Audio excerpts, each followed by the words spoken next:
Hello, welcome to the show. I'm joined with my pals, Glimmering Harpy, Rhea on X, Nerd Cosa Nostra, and in this video, we're going to be talking. Let me put you center stage, Sean.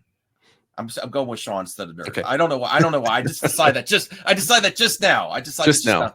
Okay, so this video is brought to you by MME and Reign of Horror,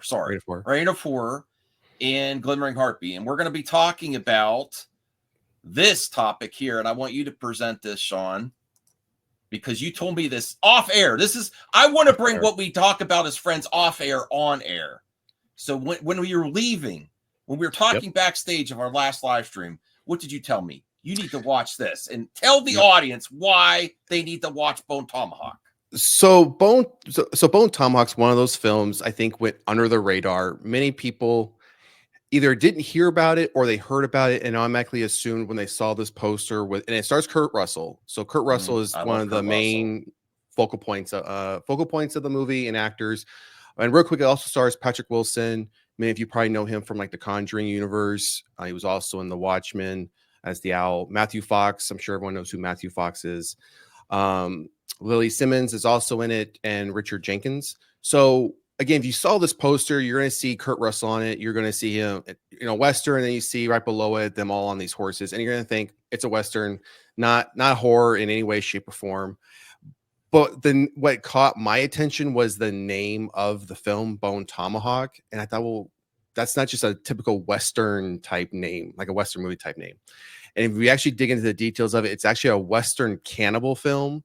And those two things you wouldn't think go together, and cannibalism being a subgenre of horror, I thought, scares me. So I'm like, could this be possible that this is an underlying horror film and it's being disguised as a Western? So a quick synopsis is that you have this woman who gets kidnapped, and it's Matthew Fox's wife, and then you have this posse, so to speak, to go out and get her back, and she's taken by this cannibalistic group of Native American clan, and they can't talk. The way they talk is like this loud whistle that comes from their throat. That's how they communicate, and they have like this cave dwelling where they bring all their victims, and they are in fact cannibals. And I don't want to get too further into as far as the journey, how they get there and who survives, who doesn't survive. But I know many, like you both have probably seen Terrifier, 1, 2, or 3, or probably all of them. Yeah, my audience terrified me and made me watch it. And then Rhea won't stop talking. Actually, Rhea has been terrifying me since. Like, I'll get a random message and then I'll click on it and it'll be a video of the worst scenes from Terrifier 3. Like, why would you send that, especially on Christmas, Rhea? You ruined my Christmas with art and rats. Yes, that's the scene she sent to me. I frame it as like, look, Max, I'm watching your favorite movie. And then he clicks on it. And then I watched it like an idiot. I'm like, oh, whoa, no, I don't want to see this again. Yes. So keep it. This is not as graphic as Terrifier or any of the Terrifier films, but there are some pretty heavy graphic scenes in it that make it that gives you that very much horror cannibal feel. So that's why I'll be honest, I heard about this, and I'm open to watching these things now for the story, the direction, practical effects, and I appreciate all this stuff more. Before, I would have been like, oh, I don't want to see this at all. And this one has that. This one has that very much practical effect look. It doesn't have, I mean, again, it's portraying itself as a Western. So it's very much, they're out on this range, they're on their horses. It's not a lot of CGI work here. And it is one of those films that it's a buildup. It's not going to be like all this, action sequences happening, all these kills happening every, 20, 30 minutes. It's a complete buildup for the last, I'd say, 30 minutes of the film. And then once you get into it, it's like, I can't believe what I'm watching is what I'm watching. Oh, really? All right. Yeah. So highly recommend you think people going into not knowing enough, don't Google stuff, people. Don't Google it. Literally just go find this film. If you think you go into it fresh, you're going to be surprised. Yes, absolutely. Okay. Yeah. This is a Screen Rant article I found about it. It's Kurt Russell's thriller with 91% on Rotten Tomatoes has the hardest to watch scene in any Western. Oh, I didn't read that.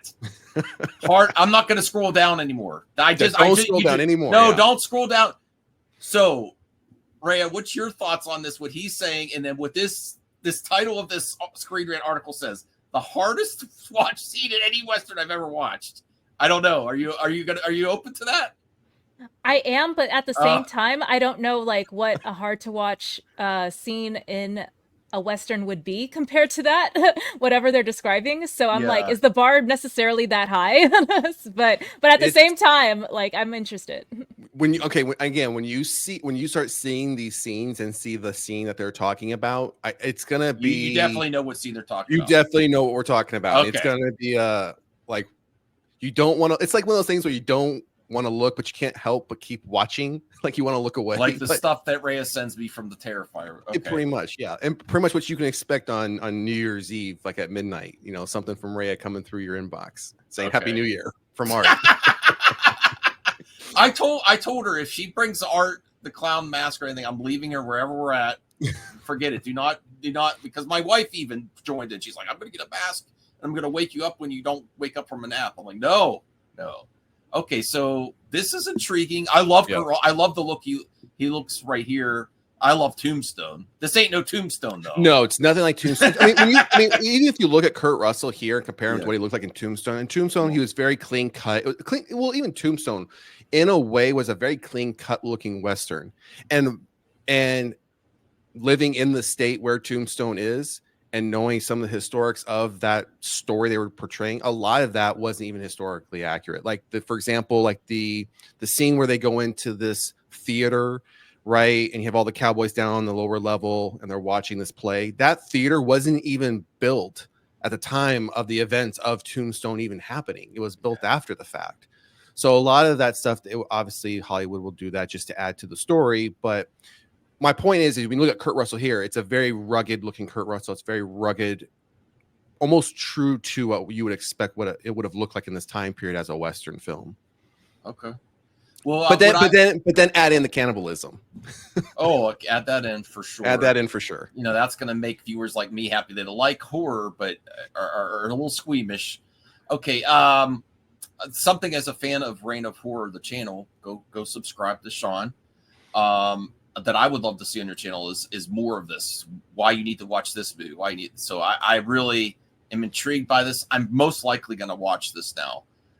So my plan of going into 2025, because recently I've just kind of been doing like what's going on in the horror space, horror news, and then any like new trailer reactions for upcoming films going into 2025. But going into the new year, that's something I definitely want to start doing, is either newer movies or older movies that people just haven't really heard about, like this one, is doing like a quick movie review, right? And then what I would rank it or score it, and then have people check it out. But this is definitely one of those ones I think it flew under the radar. I mean, people just thought it was a Western. I've always heard of it, and I've heard of it, and I just never. Okay. It's great to hear a friend recommend it, and this is like the old school type of recommendations, like being in a movie rental place and stuff, instead of just looking through menus. So on streaming, it is on streaming. And the film. It's hard to believe the film's going to be 10 years. It'll be 10 years old next year, and again, not many people have heard of it. So, all right. Well, thanks for watching this video on why you need to watch Bone Tomahawk. Please like, subscribe, comment, hit that notification bell for more recommendations like this one. Bye, everyone.